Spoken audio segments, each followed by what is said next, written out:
I s- and I recently saw a tweet, oh, X post that was a couple of years ago, but this was recently then. Oh, like a guy joined the Dropbox in 2008, and at the time they raised Series C or something and valued at 10 billion, 20 billion. I forgot, sorry, I forgot the number, but then 10 years later, then eventually public market reached 10 billion or the same valuation then. So Yeah. yeah, I see this and Isn't that sometimes. crazy to think that you may work at a place and well, like even we were talking about Snowflake earlier. Snowflake is still trading below their IPO price right now. And they have Oh, like I think 8x revenue since then. So that just puts into perspective how wild the market was valuing companies. wow, interesting. So, but oh, so then that reminded me of another question regarding IPO offering, like offering the price, initial price. And I remember Steve Jobs, once tried to hit higher like IPO, the initial value at the beginning.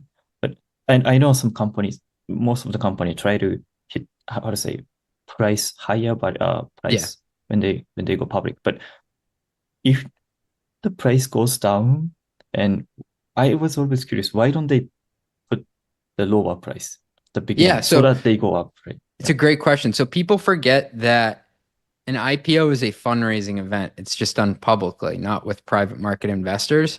So the amount that a stock goes up afterwards, the company itself does not benefit from that in terms of getting to put money on their balance sheet. So you Mm. want to price it at a not too hot, not too cold level where you closely try to maximize how much money that you sell the shares for. Because what you're doing in an initial public offering is you're creating more shares in the company and offering them to the public. And the public gives you money that you put in the bank and can use to run your operations. So if you IPO for a share price of $20, you get $20 times every share to put away.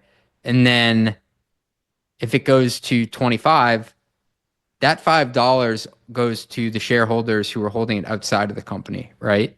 Who sell theirs. It's those that $5 per share doesn't benefit the company in any way, but it does make the shareholders who maybe will buy more shares and help your company stock price go over time pretty happy. And so you just have to think like who's the one who's benefiting from holding the share at that point. And you also don't want to shoot yourself in the foot and overprice yourself and then there isn't enough demand for it. So that's where like the art and science meet around market dynamics and supply and demand. Thank you for answering, yeah, many questions. That Yeah. was a good one.